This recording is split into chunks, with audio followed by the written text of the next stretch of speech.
국방부 유해발굴 감식단은 2007년 경남 함양군 백연리 일대에서 발굴된 6.25전쟁 전사자 유해 신원을 국민방위군 소속 고 전순돌 씨로 확인해 고인의 유해를 유족에게 전달했다고 밝혔습니다.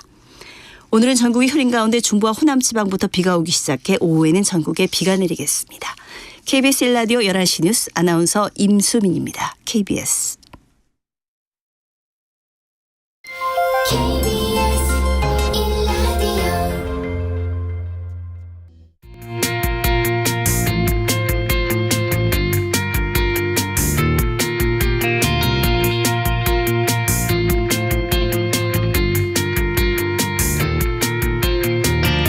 신상원의 뉴스 브런치. 안녕하십니까. 아나운서 신상원입니다. 오랜 세월 즐겨 먹던 과자를 먹는데 몇 번 집지도 않은 것 같은데 이 과자 양이 이렇게 적었나 이런 생각이 들 때가 있습니다. 그건 그냥 그렇게 느낀 게 아니라 실제로 과자의 양이 줄었을 가능성이 높은데요. 한국소비자원 등의 조사에 따르면 최근 1년간 견과류, 과자, 우유 등 9개 품목 37개 상품이 용량을 줄이거나 원재료 비율을 낮춰서 판매한 것으로 조사됐습니다. 그러니까 가격은 그대로 두면서 용량은 줄여서 물가 상승을 일으키고 있는 건데요. 어제 정부는 이런 변칙적인 가격 인상에 대해 소비자에게 반드시 알리도록 강제하는 등의 제도 개선책을 발표했습니다. 오늘 첫 번째 뉴스픽에서 이른바 꼼수 인상에 대한 이야기 나눠보겠습니다. 지난 화요일 국회 앞에서는 두 아이를 키우는 어머니가 눈물을 흘리며 삭발 시위를 감행했습니다. 이 어머니는 무려 11년 동안 헤어진 아이들의 아빠에게 단 한 차례도 양육비를 지급받지 못했는데요. 당연히 받아야 할 양육비를 받지 못해도 비양육자를 찾고 소송을 하고 실제로 이 양육비를 받기까지 너무나 절차가 길고 복잡하다는 지적이 계속 있어 왔고요. 그래서 이 어머니가 삭발을 하면서 이 시민단체와 함께 시위에 나선 겁니다. 현재 국회에는 양육비 관련 개정안이 여러 건 발의돼 있지만 21대 국회가 끝나면 폐기되는 상황이죠. 오늘 두 번째 뉴스픽에서는 두 자녀를 홀로 키우고 있는 엄마가 이 머리를 삭발할 수밖에 없었던 이유에 대해서 더 자세히 들여다보겠습니다. 12월 14일 목요일 신상원의 뉴스 브런치 문을 열겠습니다.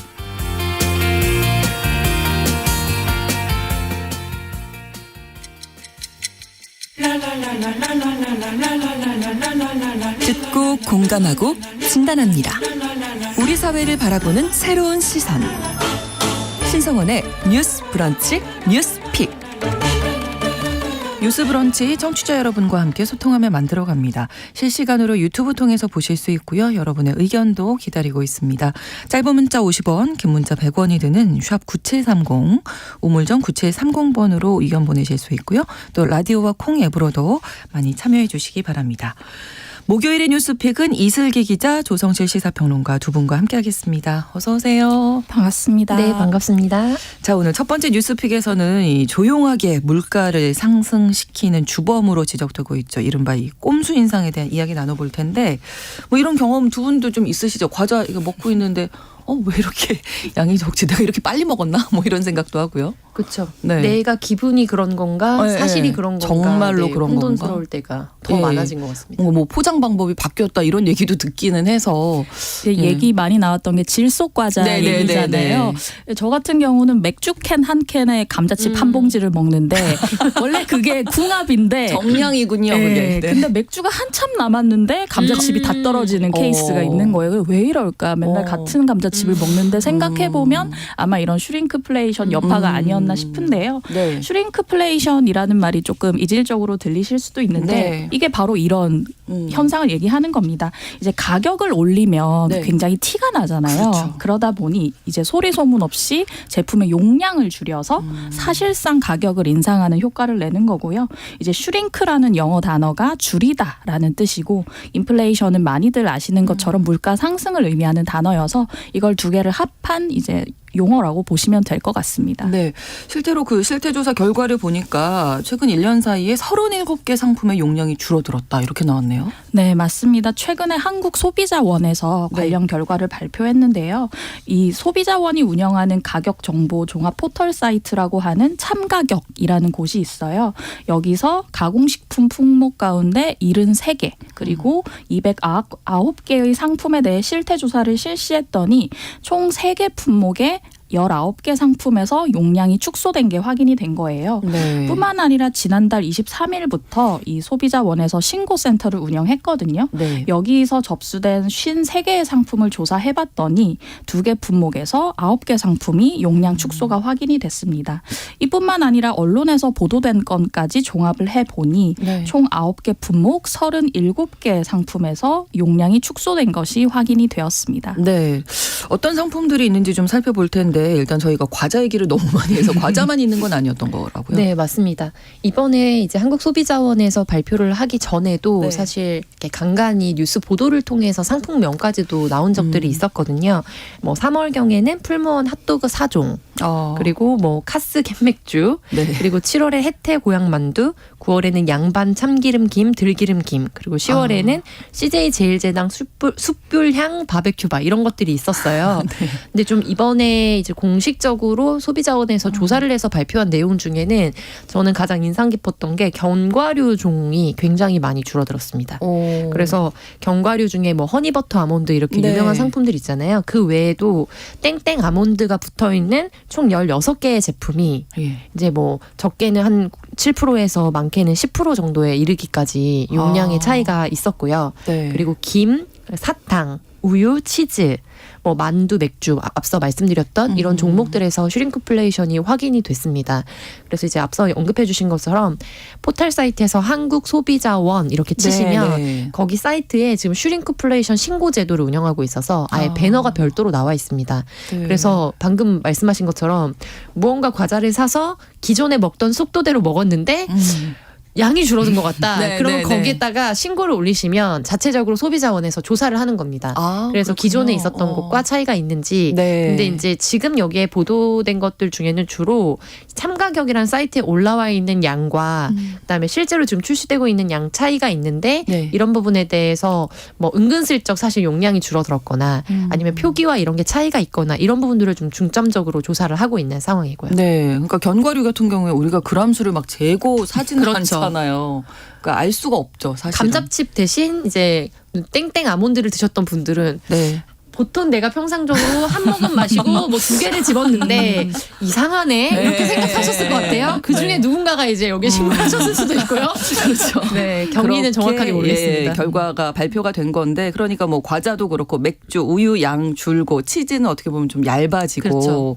이렇게 된 게 이제 사실상은 가격이 오른 거라고 봐야 되는 거잖아요. 네. 같은 양으로 치면. 근데 소비자들이 몰랐다. 이게 이제 문제가 되는 거죠. 네, 이제 몇몇 곳을 보면 자사 쇼핑몰을 통해서 고지를 한 곳이 있었어요. 아까 얘기가 나왔던 허니버터 네. 아몬드를 판매하는 바프라는 곳이나 네. 연세대 전용 목장 우유 같은 경우는 자사몰에서 용량이 이렇게 변경됐다라고 고지를 했습니다. 네. 근데 일반적으로 생각해 보시면 우리가 과자 봉지도 제대로 안 읽는데 그렇죠. 자사몰까지 들어가서 물건을 구매하는 경우가 많지도 않고 보지도 않잖아요. 그렇죠. 그리고 만약에 봉지에 적었다고 하더라도 여러 영양 성분과 함께 조그맣게 적는다고 하면 가독성이 떨어질 수밖에 없는 게 현실이고요.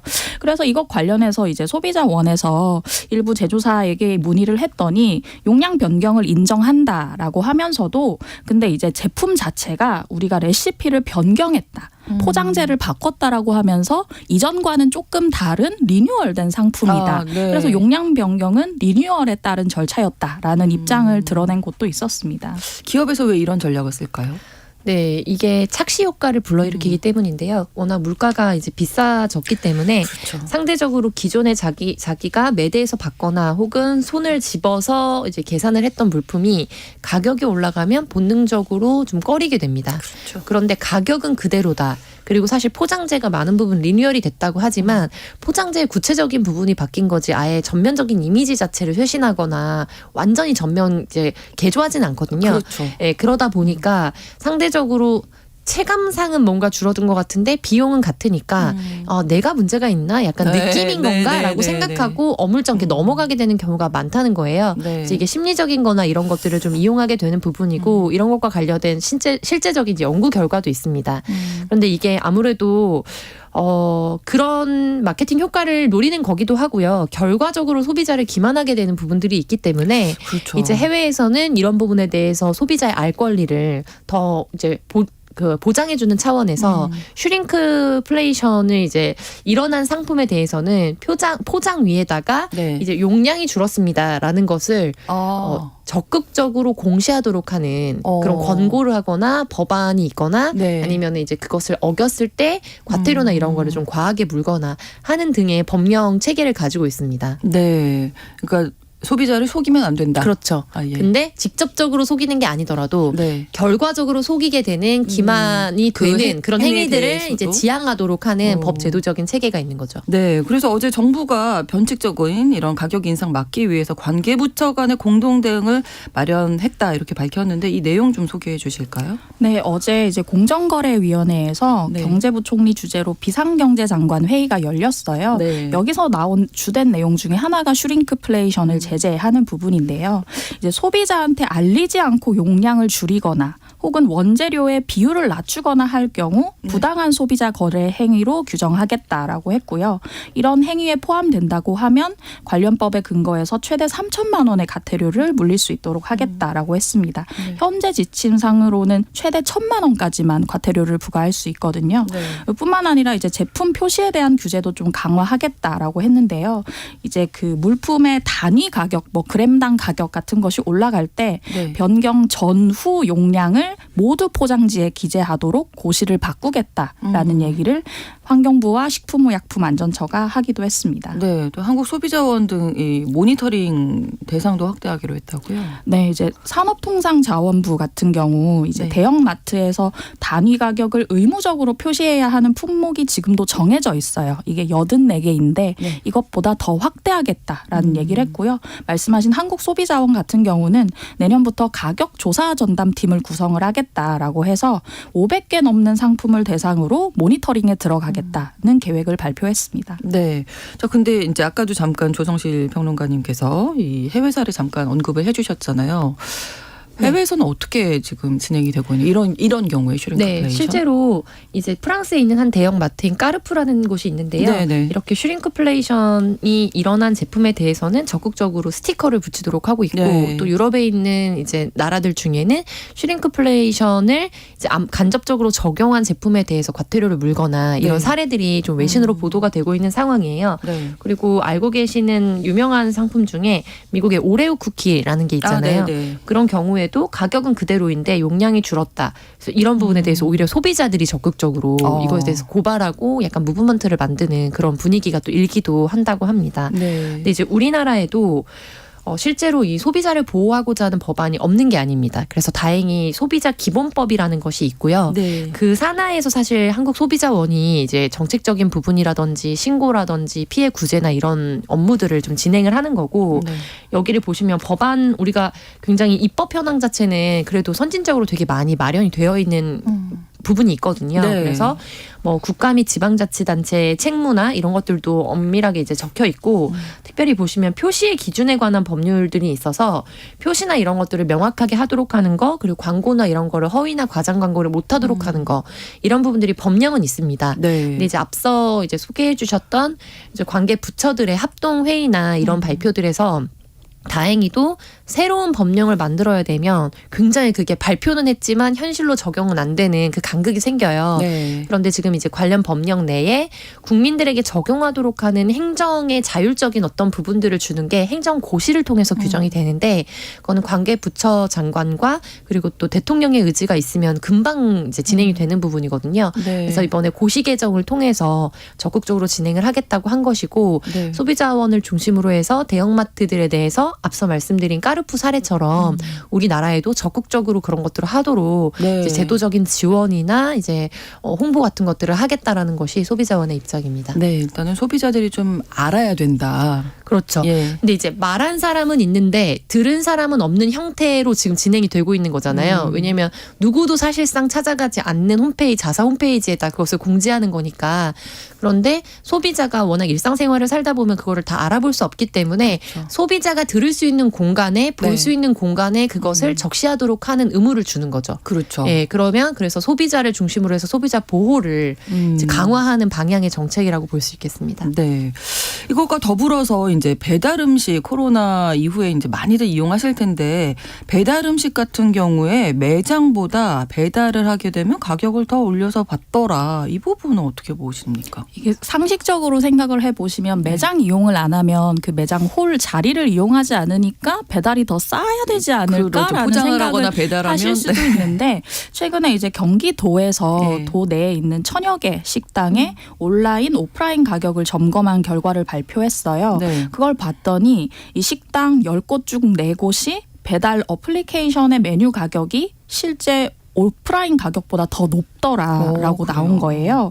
그래서 자세한 내용을 보시면 이 10곳 중 4곳이 요금 차이가 온오프 간에 발생을 합니다. 근데 그 가운데 91%는 배달 어플리케이션의 가격이 매장보다 더 높은 거죠. 배달을 했을 때 더 높은 거죠. 얼마나 차이가 나냐 봤더니 네. 적게는 70원 정도인데 네. 많게는 8,000원까지 나는 거예요. 이거는 너무 많이 차이 나는데요. 이 정도면 정말 좀 소비자 입장에서도 심각하다고 느낄 네, 수밖에 네. 없는데요. 그래서 이 경기도에서 이 외식업체 점주들한테 왜 이런 것이냐 면담 조사를 실시해 봤더니 가장 많이 꼽은 가격 인상 이유가 배달 앱의 중개 수수료가 부담이 된다라는 거예요. 실제 이제 민간 배달 어플리케이션 같은 경우는 업체 수수료가 한 6.8%에서 최대 12.5% 정도 되는 것으로 보이는데 네. 이게 너무 부담이 된다라는 의견이 있었고 이어서는 배달 비용이 부담이 된다, 카드 수수료 부담이 된다 이런 얘기들이 나왔어요. 그래서 이 경기도에서 내놓은 방안 가운데 하나는 경기도에서 운영하는 공공배달 앱이 있거든요. 이게 네. 경기도뿐만 아니라 지역 곳곳에 있습니다. 근데 이런 곳들 같은 경우는 이용을 하면 업주도 중개 수수료 부담이 적고 1% 정도만 부담하면 되고 뭐 소비자들도 지역 화폐를 사용해서 할인 혜택을 받을 수 있다고 하는데 네. 문제는 이런 어플리케이션들이 그렇게 유명하거나 홍보가 되지 않았잖아요. 그렇죠. 사실 저도 지역 어플리케이션을 써본 적이 경기도민입니다만 이 존재를 처음 알았거든요. 네. 그래서 이게 홍보가 문제가 될 것 같고 사실 판매 가격에 차이를 두는 것은 사업주가 경영적 판단을 하는 거라 위법한 사항이나 이런 건 아니거든요. 그럼에도 불구하고 사실은 조금 더 조밀하게 이제 우리가 단위당 가격 같은 걸 고민을 하게 되니까요. 네. 그런 부분에 있어서 좀 정보 고지가 있어야 되는 것 아닌가라는 생각이 듭니다. 왜 이렇게 생각을 하냐 하면 뭐 다들 체감하고 계시겠지만 물가가 너무나 많이 오른 상황이기 때문에 이제는 하나하나 다 따져보는 거죠. 소비자들도. 근데 이게 이렇게 올라가더라 하면은 물가 상승이 더 체감적으로 더 느껴지기 때문이죠. 이 상품에 대한 슈링크플레이션이 가게의 소득에서 일어나고 있거든요. 그러니까 결과적으로 물가가 올랐기 때문에 월급 빼고 다 오르면 네. 월급에서 고정으로 나갔던 지출 자체가 늘어나니까 그렇죠. 자기가 사용할 수 있는 실제 소득이 가처분 소득이 줄어드는 격이 되는 겁니다. 이율도 네. 오르고요. 그렇죠. 그럼 그게 사실 슈링크플레이션과 유사한 형태의 네, 결과거든요. 이제 그러다 보니까 이게 이중고로 굉장히 월급도 줄어들었는데 물가는 오르고 그래서 같은 돈으로 살 수 있는 물건의 양은 줄어드니까 이게 사실은 2배의 고통이 되는 거죠. 그리고 이거 외에도 앞서 말씀하셨던 배달료나 혹은 이제 배달 앱을 통해서 상품을 판매할 때 실제로 비용을 더 높게 책정하는 부분. 이 부분에 대한 신조어가 또 있습니다. 스텔스플레이션이라고 하는데요. 스텔스기 할 때 스텔스가 남에게 들키지 않고 네. 이제 잠입하는 그런 형태를 얘기하는 그리고 거잖아요. 공격하는 거죠? 네. 그래서 영국 이코노미스트가 2024 세계 대전망이라는 것을 이제 발간을 했는데 내년에 스텔스플레이션이 전 세계적으로 심화할 전망이다. 그래서 이제 비밀리에 전투기로 이렇게 잠입하는 형태처럼 거기에 뭐 배달료도 있을 수 있고요. 네, 호텔 네. 이용료 이런 부분들이 있을 수 있고 그래서 각종 수수료나 이런 부분들이 올라가는 거. 그래서 사실은 실제로 올랐다고 생각하진 않는데 최종 결제하는 금액이 올라가는. 숙박 같은 경우에도 저는 이제 공유 숙박 그 애플리케이션을 되게 많이 이용하는데 네. 이제 느낌이 실제로 올라와 있는 비용과 최종 결제할 때 비용을 보게 되면 달라지죠. 수수료가 네 올라가게 되면서 실제로 옛날에는 이렇게까지 수수료가 안 붙었던 것 같은데 굉장히 부담이 되네. 네. 뭐 10만 원이면 앞자리가 달라지는 그런 상황들이 되게 빈번하게 일더라고요. 그렇죠. 그래서 이런 부분에서 이제 국내 상황만 그런 것은 아니고 이제 미국 같은 경우에도 이제 팁 문화가 되게 발달이 되어 있잖아요. 그렇죠. 그런데 이런 것들에 대해서 뭐 정크 수수료라고 해서 실제로 이제 과장되게 더 많은 수수료를 줘야 되는 그런 현상들이 전 세계적인 추세로 좀 일어나고 있습니다. 네, 전체적으로 뭐 체감이든 아니든 물가가 오르고 있는 상황이니까 더 민감해질 수밖에 없고 그러다 보니 더 정확하게 이제 소비자들에게 알릴 의무가 있다 이런 건데 물가 너무 많이 올라서 정말 걱정인데 내년에 또 스태그플레이션이라고 하니까 더 숨이 턱 걱정입니다. 네, 뭐라고 말씀을 드려야 될지 네. 모르겠습니다. 제가 네. 비슷하게 신조어 하나를 더 말씀드리면 네. 스킨플레이션이라는 게 있어요. 이번에 슈링크플레이션을 제재하면 스킨플레이션이 일어날 것이다라는 전망이 있는데 네. 스킨플레이션은 이게 제품 용량이나 가격은 그대로 두는데 네. 원재료를 질 나쁜 걸 쓰는 거예요. 가장 나쁜 네. 거네요. 아, 그러네요. 네. 그러니까 예를 들어 주스 같은 거면 주스 원액 함량을 줄인다든지 가격이나 용량 그대로 두는데 근데 사실 성분 표기에 이제 뭐 주스 함량, 원액 함량이 얼마나 되는지를 꼼꼼히 보시는 분들이 많지는 않잖아요. 그렇죠. 그래서 이번에 이제 슈링크플레이션 제재가 강화되면 이런 쪽으로 기업들이 선회하지 않을까라는 우려가 하나 나오고 있고요. 뿐만 아니라 슈링크플레이션에 대해서도 제가 아까 말씀드렸던 것처럼 사람들이 성분이나 어떤 용량을 제대로 보지 않는데 표기 규정을 마련해 두지 않으면 그냥 이제 작은 글씨 내에 섞어서 쓰고 나는 표기했다라고 기업들이 주장을 할 수 있잖아요. 그렇죠. 그래서 그런 부분에 대해서도 좀 세부적인 규정까지 정부가 마련해야 한다라는 생각이 듭니다. 네, 소비자가 정신 똑바로 차리고 일단 작은 글씨여도 다 챙겨 보셔야 될 것 같아요, 이제는. 근데 이게 이제 배달료 문제에서 또 한 가지 맞물리는 이슈가 뭐냐면 네. 코로나 국면에 굉장히 배달 문화가 더 흥행을 하게 되면서 진입이 굉장히 많았거든요. 그렇죠. 라이더들의 진입이 많았고 고소득 직종으로 이제 물망에 올랐던 이제 그 당시에는 라이더를 구하기가 굉장히 쉬웠습니다. 그러다 보니까 상대적으로 거기에 시장이 활성화되면서 일정 부분 이제 규모의 경제가 이루어지는 부분들이 있었다면 최근 여러 보도들을 통해서 간간히 들으셨을 것 같은데 이제 이 라이더들의 이제 진입이 줄어들고 그리고 그렇죠. 여기가 시장이 또 굉장히 열악한 일자리로서 이제 난망해지면서 그 영향으로 또 어떤 업주들 같은 경우에는 라이더 배치하기가 어려워서 이게 소비자 불만으로 또 연결되는 경우들이 있고 요즘에는 인터넷에 별점이나 이런 테러 같은 게 하나라도 안 좋은 게 올라오게 되면 그렇죠. 이제 매출에 굉장히 큰 영향을 받잖아요. 그래서 그런 부분들과 좀 맞물리는 거 그리고 배달 용기 비용도 요즘에는 포장의 경우에도 사실 매장에서 먹는 것보다 비용을 더 받게 되는 업주들이 있거든요. 포장 용기 비용으로 500원, 1,000원씩 더 이렇게 붙여서 받는 경우들이 그렇죠. 있기 때문에 그런 모든 부분들이 있다는 점. 그래서 이게 공적망이 늘 약간 무슨 앵무새처럼 공적인 망이 중요하다 이걸로 결론을 맺는데 왜냐하면 소비자가 늘 의뢰 상황에 있을 때가 많잖아요. 그리고 그렇죠. 기업은 경영상의 재량, 그 경영상의 판단이라는 이유로 그리고 사실 전체적으로 물가가 이제 올라갔기 때문에 아무래도 경영이 수익이 나는 게 줄어들게 되면 고정 지출이 많은 이제 직원들의 월급도 줘야 되고 그렇죠. 기업에서는 그런 전략을 본능적으로 사실 찾을 수밖에 없습니다. 근데 이것을 완전 절대 자유 시장의 원칙에 납두게 되면 결과적으로 개개인이 여기에 대해서 선택할 수 있는 것은 없기 때문에 그럼 여기에 자기의 소득이나 이런 거를 가지고 진입을 할 수 있는 사람들만 계속해서 진입하게 되는 형태가 돼서 사회적으로 더 큰 부작용을 낳게 되거든요. 그래서 이제 소비자 보호 법 체계라든지 소비자 안정망 시스템이라든지 이런 부분들이 내가 너무 많은 품을 들이지 않아도 내가 신고를 하면 공적기관에서 이것과 관련된 조사나 이런 부분들을 좀 진행을 해줘서 내가 일부러 정보를 찾아보지 않아도 이런 부분에 대해서 손쉽게 정보를 취득할 수 있도록 하는 제공의 역할을 사실 공적망이 해줘야 된다. 그러네요. 공공 배달 앱이 처음에 진입할 때도 무슨 배달 시장에까지 지자체가 진입을 하느냐라는 비판이 굉장히 많았습니다. 결국에 홍보를 못해서 망할 것이다. 그래서 이거는 그냥 쓰나 마나한 예산이 될 것이다라는 논란이 많았는데 있는데 네. 여전히 거기에 대해서는 감론을박이 있기는 합니다만 이런 상황들이 됐을 때 사실은 그런 부분에 최저선을 마련해 줄 수 있는 것들이 공공의 역할이기 때문에 그렇죠. 네, 그래서 공정망이 굉장히 중요하다는 점을 다시 한번 확인하게 되는 것 같습니다. 그렇습니다. 거기에 더불어서 이제 소비자들도 좀 합리적인 소비할 수 있도록 좀 깨어 계셔야 된다.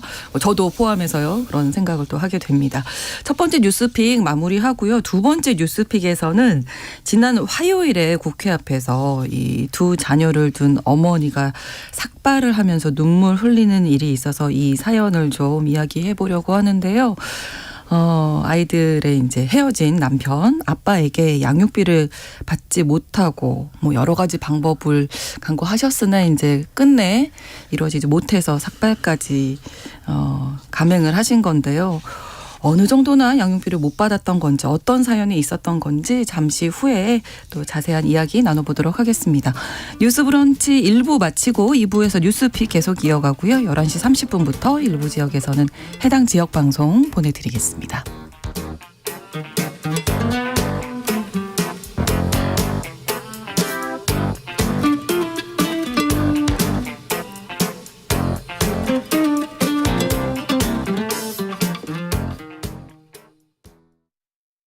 지금 시각은 11시 30분입니다. KBS 여러분은 지금 KBS 1라디오 신성원의 뉴스 브런치를 함께하고 계십니다. 네, 앞서 말씀드린 대로 이 두 아이의 어머니가 양육비를 좀 받을 수 있게 해달라면서 삭발 시위를 국회 앞에서 벌였는데요. 뭐 어느 정도 기간이나 된 건지 이슬기 기자님. 네, 11년간 9,680만 원을 받지 못하신 건데요. 네. 이 삭발 시위를 했던 그 어머니 김모 씨 같은 경우는 초등생 두 자녀를 키우고 있어요. 네. 근데 2013년에 이제 둘째를 임신 중인 상태에서 친부인 박모 씨와 이혼을 했습니다. 그 이후 11년간 친부는 단 한 차례도 양육비를 주지 않아서 지금 밀린 금액이 9천여만 원, 1억 원에 달하는 것이고요. 이 삭발 시위를 한 이유에 대해서 김 씨 같은 경우는 다른 양육비 피해자들은 나 같은 인생 안 살게 하고 싶다. 너무 네. 간절하고 힘들다 이런 얘기를 하셨고 사실 이제 사회생활하는 여성이 삭발을 하신다는 게 쉽지는 않은 그럼요. 결정이잖아요. 네, 네. 관련 질문에 대해서 김 씨가 내년 1월에 이제 큰아이 초등학교 졸업식이래요. 그래서 삭발하기 전에 아이한테 엄마가 삭발인 상태로 졸업식 가면 친구들한테 창피하지 않겠니? 이렇게 했더니 엄마가 우리를 위해 열심히 살아준 걸 알고 있다. 우리가 용돈 모아서 털모자 사드리겠다. 이런 얘기를 했다고 해요. 네. 그래서 김 씨도 정말 이러저러한 결심을 모아서 이 자리에 서신 것으로 보입니다. 근데 저는 이 얘기를 저희가 이 뉴스 브런치에서도 많이 다뤘습니다만 왜 안 주는 건지 네. 내 아이잖아요. 네. 따로 살고 있지만. 그래서 이게 약간 고전적인 이슈인 것 같은데요. 네. 임신 중지 문제라든지 우리가 베이비박스 논란이 되면서 최근 이제 뭐 의무 등록제, 출생 등록 통보제라든지 이런 것들이 통과되는 과정에서 네. 결과적으로 아이가 태어나는 거는 현실적으로 지금 국내에서는 아빠와 엄마가 관계 안에서 있어야지만 사실 아이를 낳을 수 있는 상황이거든요. 그렇죠. 왜냐하면은 산부인과 학회의 여러 가지 지침상 네. 우리가 정자은행을 활용해서 난임이 아닌 이상 이거를 진행할 수 없도록 사실상 입법적인 상황이 되어 있기 때문에 그렇죠. 그런데 양육비 문제나 양육의 문제에 있어서는 결과적으로 모든 책임과 비난이 주로 여성에게 오게 되는 이 여기에 연장선상이라고 보시면 될 것 같습니다. 그래서 현재 이제 주로 뭐 수치 같은 것들을 보면 결국에 이별을 했을 때 이혼을 한 후에 양육자로 지정되는 경우가 이제 엄마인 경우가 상대적으로 많고 네. 그런데 한국 사회 여성의 일자리 문제라든지 구형단절의 문제 그리고 이 이후에 자기의 성장 가능성, 사회적 성장 가능성의 문제, 나아가 국회에서 나왔던 이제 통계를 보게 되면은 네. 여성의 급여의 최고 정점 시기가 30대 중반에서 40대 진입하기 전인데 남성은 네. 그래도 50대 중반, 네, 뭐 50대 네. 초중반이거든요. 그런 것들을 종합적으로 고려했을 때 엄마가 혼자서 돈을 벌어서 이제 아이를 양육한다는 거는 양육을 하면서 저소득의 어떤 질 좋지 않은 일자리에서 일을 하면서 이런 복합적인 문제들이 생기는 거예요. 그럼 결국에 이거를 앞에 슈링크플레이션을 어떻게 통제하느냐의 문제와도 맞닿아 있는데요. 결국에 개인이 각계 전투에서 해결할 수 없다면 네. 국가가 여기서 행정 시스템을 어떻게 마련해 줄 것인가의 과제가 그렇죠. 남습니다. 네네. 그래서 실제로 이것들을 현재는 대다수의 분들이 그냥 다수의 분들이 소송을 해서 보통 한 3, 4년 정도 개인 소송을 한 다음에 거기서 승소를 하게 되면 채권이나 이런 부분들이 생기는 겁니다. 그런데 문제는 법정에서 판결을 받았어요. 네. 그런데 지급을 안 해요. 그러면 네. 계속해서 쫓아다녀서 아쉬운 상황에 놓일 수밖에 없는 양육자와 그 아이 가정이 또 지급을 하라는 소송을 해야 됩니다. 그런데 결과적으로 계속 여러 가지 뭐 법의 사각지대를 활용을 해서 뭐 예를 들면은 법원에서 보내는 소장을 받지 않는다든지 네네. 아니면 위장으로 뭐 주소를 한다든지 아니면 네. 자기 자산을 다른 사람의 명의로 사실상의 명의 신탁을 뭐 한다든지 이렇게 하게 되면은 요원해지는 거죠. 그럼 이 사람을 결과적으로 이제 형사처벌을 할 것인가 그런 기로에 놓이잖아요. 네. 그럼 형사처벌을 고민할 때는 어쨌든 아이의 아빠잖아요. 그러니까요. 그러면 양가적 고민을 딜레마적 상황에 놓이게 되고 그럼에도 불구하고 형사처벌을 하겠다.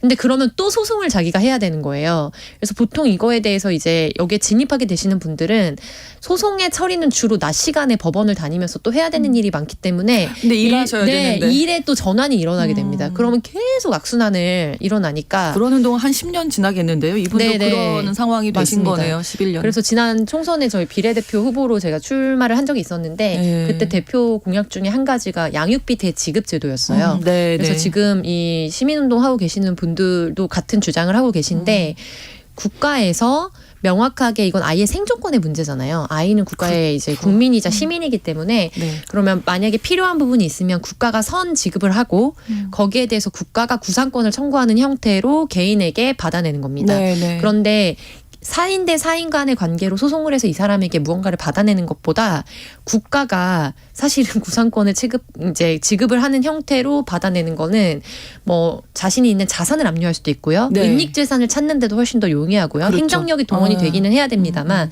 그렇기 때문에 훨씬 더 개인이 느끼게 되는 압박이 크고 그러면 전체적으로 지금 100만 정도를 추산하고 있거든요. 양육비를 못 받는 아동의 수가요. 근데 이게 뭐 공식적으로 완전 이제 논문이나 이런 데서 나온 통계는 아닌 것 같습니다만 네. 그러다 보니까 이런 숫자 자체도 줄어들게 되겠죠. 그렇죠. 왜냐하면은 이런 국가로부터 압박을 받는 것보다는 그래도 줄 수 있으면 비용을 주겠다라고 생각하는 사람들이 전략적으로 많아질 수밖에 없고요. 네, 네, 그럼 이제 네. 그런 부분에서 공적인 선순환을 일으킬 수 있다. 그래서 이 국가 대지급 제도에 대해서 계속해서 오랜 시간 동안 논의가 되어 왔습니다만 현재 입법 현황 을 봤을 때는 이번 국회에서도 사실 통과가 좀 요원한 어려울 상황입니다. 것 같죠. 네. 지금 총선이 또 얼마 남지 않아서 대부분 이제 뭐 나 재산이 없다. 그렇죠. 나 일도 못 구했다. 뭐 이런 얘기들 많이 하던데 이렇게 버티면 끝인 거예요. 이게 사실 지금 이 김 씨 사례가 이거랑 딱 맞다고 네. 보시면 되는데 김 씨 같은 경우도 할 수 있는 거의 모든 걸 다 하셨어요. 하셨죠. 양육비 이행 명령, 네. 재산 명시, 감치 명령까지 해야만 사실 고소가 가능하거든요. 그래서 지난해 12월에 고소까지 했는데 지금 현재 재판이 진행 중입니다. 그래서 그 전 남편이었던 박 씨가 왜 돈을 주지 않는가라는 물음에 이렇게 얘기를 합니다. 돈을 주지 않은 건 사실이지만 현재 재산이 없고 일도 구하지 못해서 줄 수 없는 상태다.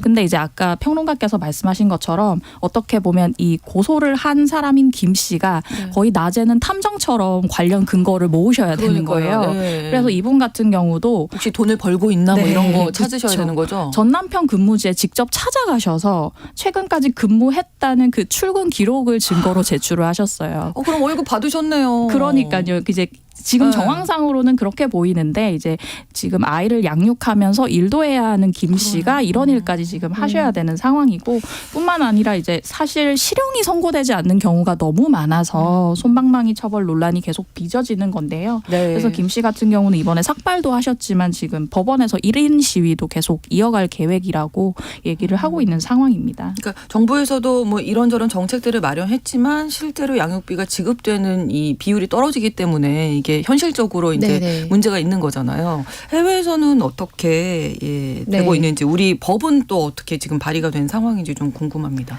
네, 국내 상황에서는 현재 네. 양육비 이행 확보 및 지원에 관한 법률이 있어서 네. 진행을 할 수 있고 이것이 예전보다는 사실 진일보를 한 상태입니다.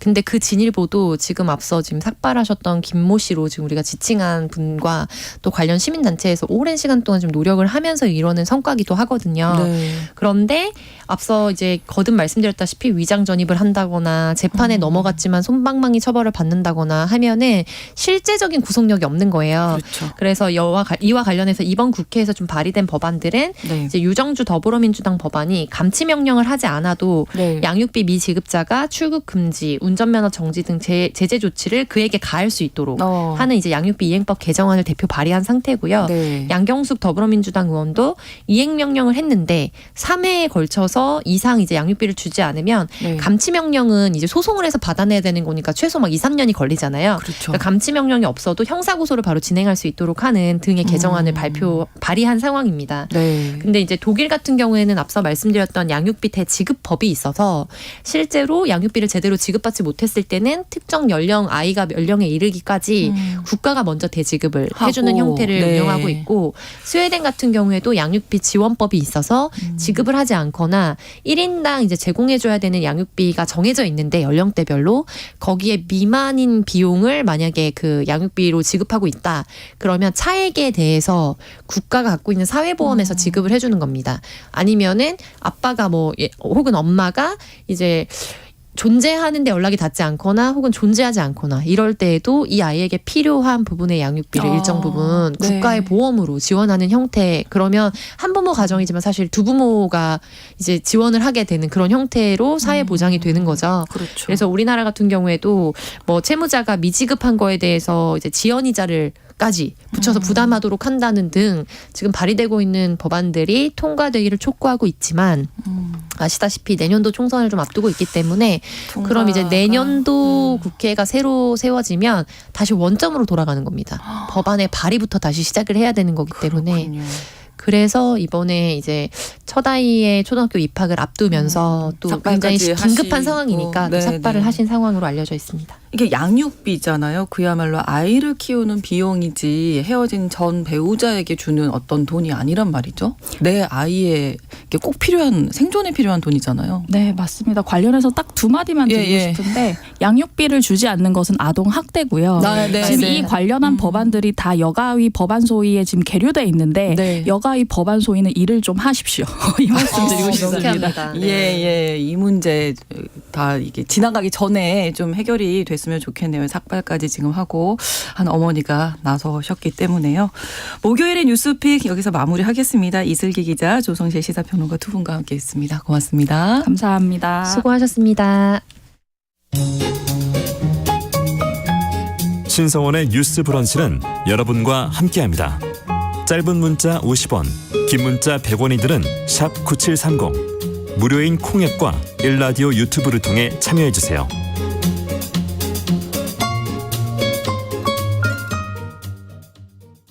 Sometimes the forest gives me the realize you have to be strong. Would you think I'm real? No. 대중문화를 바라보는 색다른 시선 뉴스 브런치 문화로운 세계. Feel they could 날카로운 시선으로 대중문화와 사회 현상을 바라보는 시간입니다. 문화로운 세계, 오늘도 문화평론가 손희정 씨와 함께하겠습니다. 어서 오세요. 네, 안녕하세요. 오늘은 어떤 이야기 또 준비하셨을지 궁금합니다. 네, 지금 입소문으로 박스오피스 역주행을 시작한 개봉작인데요. 괴물이라는 영화 준비해 왔습니다. 네. 이게 한국 영화 팬들이 참 좋아하는 감독인데 고레에다 히로카즈 감독의 최신작이면서요. 마찬가지로 또 한국인들이 매우 좋아하는 작곡가 사카모토 유이치의 유작이기도 합니다. 네. 뭐 마지막 황제, 남한산성 이런 영화들로 유명한 작곡가기도 하죠. 네. 이 두 사람 이름만으로도 관심을 매우 끄는 작품인데요. 여기에 일본의 대표적인 드라마 작가인 사카모토 유지가 대본으로 참여해서 또 화제가 됐던 작품입니다. 뭐 참여하신 분들 이름만으로도 면면이 정말 기대를 갖게 하는 작품인데 일단 어떤 영화인지 줄거리부터 좀 살펴볼까요?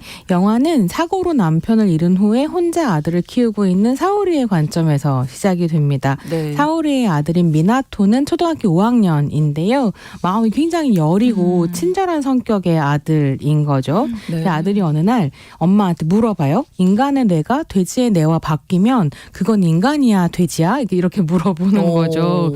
그래서 누가 그런 말을 하더냐 그렇죠. 이렇게 네, 물었더니 담임인 호리 선생님이 그랬다. 라고 이제 이야기를 합니다. 아, 이러면 엄마들이 걱정 많아지는데요. 근데 뭐 도대체. 그때까지만 해도 네. 사오리는 그냥 뭐 학교에서 이상한 걸 가르치는구나. 근데 이제 그 염려가 현실화되기 시작하는데요. 그날 이후로 아들이 이상 행동을 보이기 시작합니다.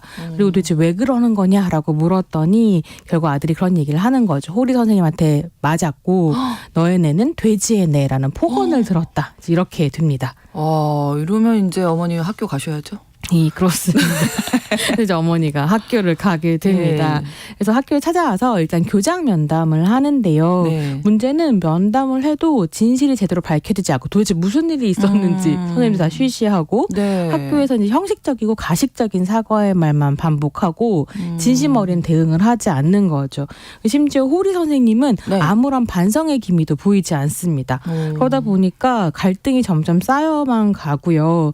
계속 문제가 해결이 안 되니까 사오리는 계속 학교에 찾아가게 되죠. 네. 그러면서 결국은 이제 호리를 해고할 것을 학교에 요구를 하게 됩니다. 그러니까 근데 이에 또 이제 호리는 호리대로 너무 억울하고 예. 화가 나니까 그래요. 막 다른 선생님들이 문제 만들지 말고 조용히 해라 이러는데도 막 이제 화를 내면서 엄마한테 얘기하는 거죠. 사실 당신 아들 미나토가 같은 반 학생인 요리를 따돌리고 때린다. 그건 알고 뭐 이러는 거냐 이렇게 얘기를 하게 됩니다. 그러면서 이렇게 관객들은 뭐지? 무슨 라고 생각하게 반전인가요? 되는데요. 처음에는 이제 이 호리 선생님이 뭔가 괴물이지 않을까 폭력을 하는 그런 생각을 했는데 네, 좀 또 이제 달라지네요. 약간 얘기가. 달라진다라는 생각을 할 즈음에 네. 영화의 시점이 네. 이제 호리 선생님의 시점으로 바뀌게 되고요. 앞의 사건들이 네. 다시 이제 호리의 관점에서 반복되기 시작합니다. 어떤 이야기가 펼쳐질까요? 그러니까 호리 같은 경우에는 이제 막 이제 미나토가 다니고 있는 학교에 새로 부임을 한 젊은 교사이고요. 네. 이 취미가 뭐냐면 잡지나 책에서 오타를 찾아가지고 출판사에 편지 보내는 걸 좋아하는 사람이에요. 그러니까 딱 거기에서 알 수 있는 어떤 성격이 있는데 그러니까 평범하고 친절한 이제 남자이기도 합니다. 근데 호리의 시점에서 볼 때는 아무래도 미나토가 의심스럽고 이상한 학생인 거죠.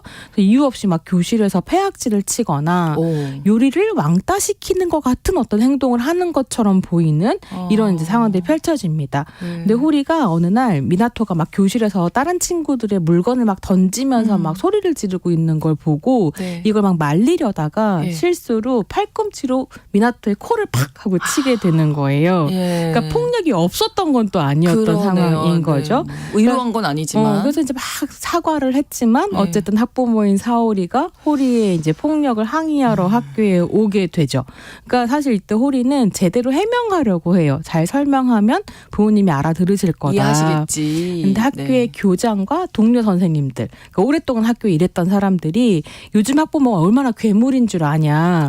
그러면서 나서지 못하게 하고요. 그냥 서둘러 사과하고 없는 일처럼 만드는 게 학교에도 좋고 너한테도 좋고 학생한테도 좋다.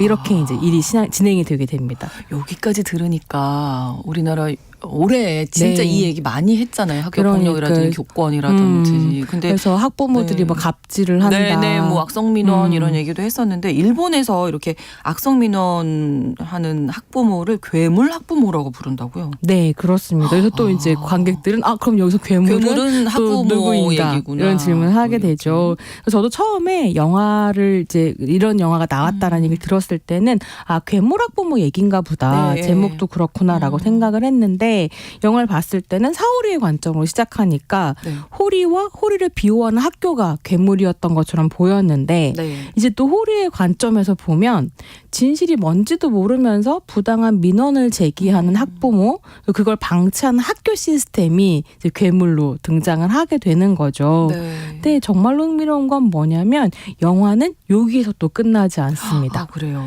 어머니 사오리와 선생님 호리의 관점에서 도대체 무슨 일이 있었는가 지난 며칠간을 보여줬던 영화가 이제 드디어 학생인 미나토의 관점으로 바뀌어서 이 아이가 또 펼쳐지게 되는데요. 그러면서 숨겨져 있던 비밀이 드러나게 되는 거죠. 그래서 영화가 이렇게 3부 3부 구성인데요. 서로 다른 관점을 보여주면서 괴물이란 과연 무엇인지 다시 이제 생각하도록 만듭니다. 예, 구성이 독특하네요. 이 세 개의 관점에서 한 가지 사건을 바라보자. 네. 그래서 이제 왜 이런 구성을 했는가라는 질문을 받았을 때 네. 각본을 쓴 사카모토 유지가 이렇게 얘기를 해요. 내 행동으로 남에게 피해를 준 이야기를 써보면 어떨까라는 생각을 처음에 했다는 거예요. 네. 그리고 이런 이제 고민은 실제로 본인의 경험을 바탕으로 시작이 됐다고 합니다. 네. 그게 무슨 경험이냐면 이 사카모토 유지가 어느 날 운전을 하고 가다가 네. 신호가 빨간불이어서 멈춰섰는데 네. 이 작가 앞에 트럭이 한 대 있었다는 거예요. 네. 근데 신호가 파란색으로 바뀌었는데도 한참을 트럭이 움직이지 않았다는 거죠. 그래서 좀 짜증이 나잖아요. 그래서 막 경적을 울리고 아, 왜 저래 막 이랬는데 그렇죠. 잠시 뒤에 이제 트럭이 움직이기 시작했고 그리고 나서야 트럭 앞에 휠체어를 탄 사람이 휠체어 유형자가 지나가고 있었다는 걸 알게 기다려주셨던 거예요. 트럭 운전자는. 그렇죠. 트럭 운전사는 잘못이 사실 없었던 그러네요. 건데 자기가 사정도 모르면서 막 경적을 누르고 짜증을 냈었던 거 이게 이제 마음에 남아 있으면서 사실 우리 삶이 이렇지 않은가 뭐 이런 생각을 하게 된 거죠. 그래서 사람들이 자기가 피해를 본 건 잘 기억하는데 네. 남에게 피해를 준 거 또 의도치 않게 준 거 이런 걸 알아채기가 힘들고 그렇죠. 이걸 어떻게 각본으로 만들 수 있을까 하면서 이제 3부 구성이 나오게 된 거죠. 하나의 사건을 놓고 네, 각자 네. 다른 사람들이 보게 되는. 근데 그러다 보니까 이 작품을 보고 나면 아 우리 각자가 괴물일 수 있겠다라는 생각을 좀 하게 되는데 네, 중요한 네. 건 뭐냐면 나는 내 사정을 알고 있잖아요. 네. 그러니까 내가 괴물일 수도 있겠다라고 생각할 때에도 완전한 악이 되는 건 아닌 거죠. 그러면서 동시에 또 우리 모두가 그렇듯이 완전한 악은 아니지만 뭔가 잘못을 하면서 남에게 해를 끼치며 또 살아가잖아요. 네, 근데 기억은 못하고. 그러니까 네. 그런 것들에 대해서 좀 생각을 해보게 되는데요. 이게 좀 재밌는 건 고레에다 감독이 자기 작품에 대해서 그런 얘기를 한 적이 있어요. 난 영화를 만들 때 사람들이 영화를 보고 난 다음에 아 그래도 삶은 살만하다라는 생각을 하게끔 했으면 좋겠다. 이런 얘기를 하거든요. 예. 그러니까 이 영화가 되게 밝고 맑고 즐거운 영화는 아닌데 네. 아 그렇다고 삶이 굉장히 끔찍한 건 아니다라는 생각을 하게 되는 거죠. 그건 무슨 말이냐면 네. 우리가 괴물인 순간이 있기도 하지만 우리가 완전한 선이거나 완전히 옳은 사람이기 때문에 사실 살만한 가치가 있는 존재는 아니라는 거예요. 그렇죠. 그러니까 나의 흠과 실수도 하고 잘못도 하고 그렇습니다. 그렇죠. 네. 그래서 그런 부족한 점을 끌어안고 계속 살아가게 하는 힘 이런 거에 대해서 좀 생각을 하게 하고요. 근데 또 영화를 끝까지 보시면 네. 실제로 괴물이 있긴 하다는 걸 또 보실 수 있어요. 있긴 있군요. 네, 그 누군가를 네. 배제하고 차별하는 어떤 사회적인 공기, 분위기 같은 것들은 우리가 괴물이라고 말할 수도 있지 않을까? 그런 생각을 좀 하게 되는 부분들이 있습니다. 아무튼 보고 나면 좀 많은 생각을 하게 될 것 같습니다. 기가 막히게 잘 만들어가지고요. 예. 네. 특히 어린이 배우들의 연기에 대해서 아직 저는 뭐 영화 못 봤지만 네. 많이 들었어요. 아 연기 너무 좋고 두 아역 배우가 어린이 네. 배우가 또 네. 한국에 다음 주에 오기로 되어 있어서 그렇군요. 예. 팬들이 매우 즐거워하고 있는데요. 네. 고레다 감독 자체가 워낙 어린이 배우들과의 작업에 능한 감독이고요. 네. 그런 면모가 빛나면서 또 고레다를 세계적인 감독으로 도약시켰던 작품이 2005년에 아무도 모른다라는 작품이 있었습니다. 네. 이게 1988년에 도쿄에서 실제로 벌어졌던 니시스가모 내 아이 방치 사건을 영화화한 작품이었는데요. 아버지는 일찌감치 도망가 버리고 오늘 좀 뉴스브런치 주제가 일맥상통하는데 네. 아버지 도망가 버리고 네. 엄마가 혼자서 여러 이제 아버지들 사이에서 아이를 4명을 낳아서 네, 네. 키우고 있었던 거예요. 근데 결국 이제 이 어머니도 아이들을 방치하고 떠난 거죠. 그래서 14살 형이 아이들을 돌보다가 이제 동생이 한 명 죽게 되고요. 그러면서 이 상황이 세상에 드러나게 돼요. 그러니까 사회에서는 이거 어떻게 기사로 다뤘을지 너무 우리 알겠잖아요. 그렇죠. 뭐 음란마귀 어머니라든지 엄마가 악귀에 씌었다 뭐 이런 아이고. 식의 이제 자극적인 신문들이 막 나오게 돼서 기사가 나왔는데 네. 고레다 감독은 이 사건을 보면서 다른 부분이 궁금했다는 거예요. 전 이게 좀 놀랍기도 한데요. 네. 그러니까 엄마가 왜 버리고 갔는가에 방점을 찍기보다 네. 어쨌거나 큰 형이 네. 동생들을 끝까지 돌봤다. 게 너무 놀라웠다는 거죠. 왜 버리지 않고 14살이면 이미 혼자 독립해서 어떻게든 살 수 있었을 텐데 가출할 수 있죠. 아주 어린 다 동생까지 돌봤다는 거고 도대체 왜 그랬을까? 어떻게 그럴 수 있었을까? 그리고 왜 형은 동생들을 학대하지 않았을까? 근데 고레에다 감독이 그때 그런 생각을 했다는 거예요. 어머니가 잘했다는 거 아니고 어머니는 정말 무책임하지만 어머니가 어쨌거나 그때까지 아빠들은 다 도망갔을 때도 아이를 돌보고 있었다는 것에 좀 이제 관심을 기울이게 되는 거죠. 그러면서 이렇게 얘기합니다. 남겨진 아이들이 본 세계가 그저 지옥이지만은 않았을 거다. 그래서 상황은 사실 너무 지옥 같고 영화는 정말 비극적으로 끝나거든요. 근데 그럼에도 불구하고 이 아이들이 본 어떤 풍요로움이라고 하는 걸 그리려고 노력했다는 거예요. 그래서 늘 이런 희비극이 좀 섞여 있는 어떤 작품들을 만들어 왔던 것 같은데요. 근데 이런 태도가 사실 괴물에서도 좀 보이거든요. 왜냐하면 아까 이제 일본의 괴물 학부모 얘기하셨잖아요.